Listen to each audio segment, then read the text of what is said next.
Hello hi नमस्कार जय Jagannath welcome to my channel संगने आपण केमती अच्छे आशा कर बहुत भल थे बारीपटर शाग आनी यूनिक स्टाइल अच्छे शाग भजा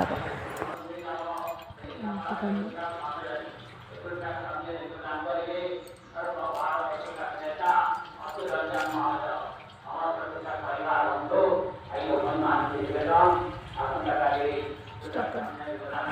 ଏବେ ମୁଁ ବାଛି ନେଉଛି ସଜନା ଶାଗ ଆଉ ବୋଉ ବି କାଟି ଦେଇଛୁ କଖାରୁ ତା ସାଙ୍ଗରେ ପିଆଜ ବାଛି ନେଇଛି। ଏବେ ସେ ତେଲ ଗରମ କରି ପିଆଜ ଫୁଟଣ ଶୁଖିଲା ଲଙ୍କା ପକାଇ ଦେଇଛି। ଆଉ ମୁଁ ଆସିଲା ଭିତରେ ସେ ତ କାମ ସାରି ଦେଇଛି ପକାଇ ସାରିଲାଣି।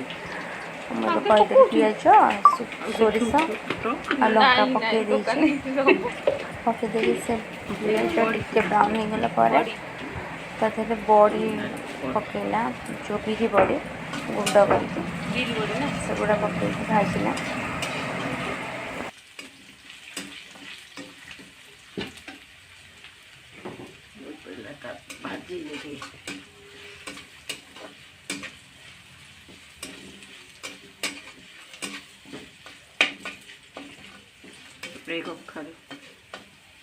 ସେଗୁଡ଼ାକ ମୁଁ କହିଦେବି ସବୁ କହିବୁ ମୁଁ କହିଦେବି କହିଦେବୁ ଆଳୁ ପକେଇଥିଲି ଜାଣୁ ନା ସେଥିରେ କିଛି ମାତ୍ରାରେ ପାଣି ଦେଇଦେବା ସିଝିବା ପାଇଁ। ପାଣି ଦେଇକି ଟିକେ ଲୁଣ ପକାଇଦେବା। ଲୁଣ ପକାଇ ସାରିଲା ପରେ ତାକୁ ଘୋଡ଼େଇ ଦେବା ଆମେ, କାହିଁକିନା ସେ ଟିକେ ସିଝିଯିବ। ସେ ଘୋଡ଼େଇ ସାରିଲା ତାପରେ ଆଉ କିଛି ସମୟ ପରେ କାଢ଼ିକି ତା ଦେହରେ ଶାଗ ପକାଇଦେବା, ସଜନା ପତ୍ରକୁ ପକାଇଦେବା। ପକାଇ ଦେଇକି ତାପରେ ଟିକେ ଘାଣ୍ଟି ଦେବା।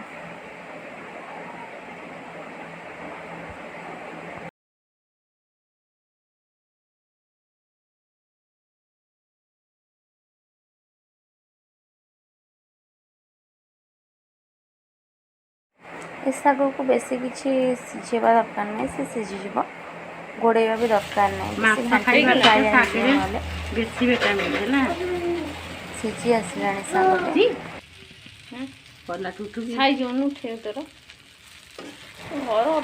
ବର୍ତ୍ତମାନ ଶାଗ ହେଇ ଆସିଲାଣି ଦେଖିପାରୁଥିବେ। ମୁଁ ଏବେ ପ୍ଲେଟ୍କୁ କାଢ଼ି ଦେଉଛି। ଆପଣମାନଙ୍କୁ ମୁଁ ଆଉ ଗୋଟେ ପ୍ରକାରର ଶାଗ ଦେଖାଉଛି। ଏଇଟା କେଉଁ ଶାଗ ମୋତେ କମେଣ୍ଟ ମାଧ୍ୟମରେ ନିଶ୍ଚିନ୍ତ ଜଣାଇବେ ମୋତେ ଏଇଟା କେଉଁ ଶାଗ ବୋଲି। ଏ ଶାଗକୁ ମୁଁ ନେଇ ଆସିଛି ଏମିତି ତଳେ ବାଡ଼େଇଲି କ'ଣ ପାଇଁ ନା ସେଥିରେ ଯଦି କିଛି ପୋକ ଫୋକ ଥିବ ତାହେଲେ ଝଡ଼ିଯିବ। ସବୁ ଶାଗରେ ଥାଏ, ଏମିତି କରିଦେଲେ ସେ ପୋକ ଯଦି ଥିବ ଝଡ଼ିଯିବ। ଏଇଟା ସବୁ ଶାଗରେ ଥାଏ ପୋକ। ତାକୁ ଏବେ ଝାଡ଼ି ଦେଇଛି। ପୋକ ବି ଗୋଟେ ବାହାରିଲା ଦେଖନ୍ତୁ, ଦେଖିପାରୁଥିବେ। ତାପରେ ତାକୁ ମୁଁ ବତୁରେଇ ଦେଇଥିଲି କିଛି ସମୟ ପାଣିରେ ଛାଣିଦେଲି ତାକୁ। କାହିଁକିନା ପାଣିରେ ବତୁରେଇ ଦେଲେ ଯାହାଟା ଧୂଳି ବାଲି ଥିବ ସେଟା ତଳୁ ମାନେ ପାଣି ତଳକୁ ପଳେଇଯିବ। ସେଥିପାଇଁ ବତୁରେଇ ଦେଇଥିଲି କିଛି ସମୟ। ତାପରେ ତାକୁ ଛାଣି ଆଣିଲି। ତାପରେ ତାକୁ ବର୍ତ୍ତମାନ କାଟୁଛି।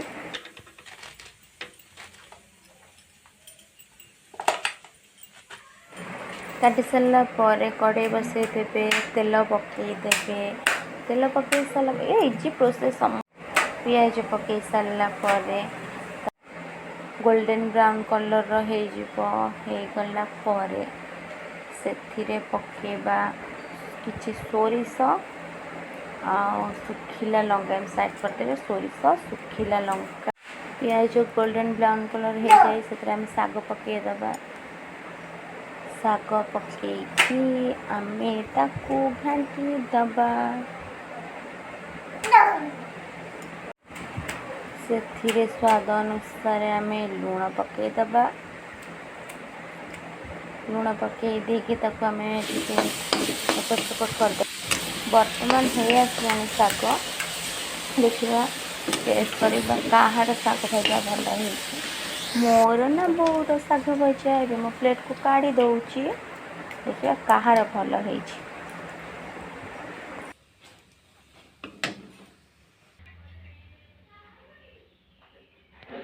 ବର୍ତ୍ତମାନ ମୁଁ ନେଇ ଆସିଛି, ଟେଷ୍ଟ କରିକି ଏବେ କହୁଛି ଆପଣମାନଙ୍କୁ ମୋ ଶାଗ ଭଜାଟା ଭଲ ଲାଗୁଛି ନା ବୋଉର ଶାଗ ଭଜାଟା ଭଲ ଲାଗୁଛି। ଫାଷ୍ଟ ଟେଷ୍ଟ କରିବି ମୁଁ ବୋଉର ଶାଗ ଭଜା।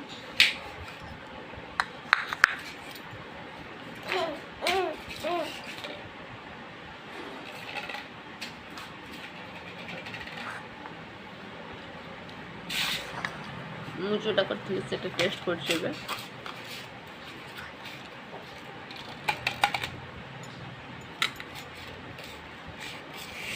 पड़े जीवो एटी बस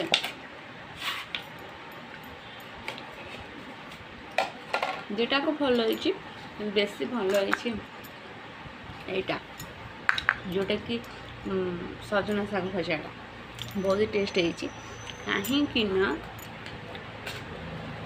जिते कले भी जिते निजे हाथ रांधि खाइले भी माँ हाथ रंधा जहाँ बेले बहुत छाड़ यहाँ भी भल लगुच कि जोटा बो जोड़ा रोषे करथिला से जो बड़ी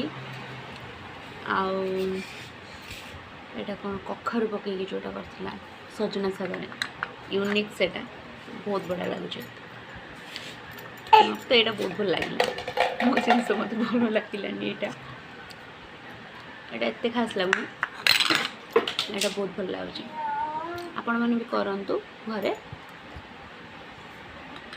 मत कहतु केमती लगे आपण मैंने भावुवे सामान्य साग भजा देखा सामान्य साग भजा जहाँ थाए माछ भात से न था बड़ी चूड़ा पखाड़ भात जहाँ थाए माछ मांस से न था मत भल लगे से शेयर कर चैनल को लाइक एंड शेयर करते हुए और कमेंट देवा को बिल्कुल भी भूलिबेनी और जदि भी कहीं नुआ अच्छा मो चैनल को आसिक देखुं ताहले सब्सक्राइब करदे पाखर बेल आइकन को प्रेस करदे जमीन नुआ वीडियो आप पहुँच पारे।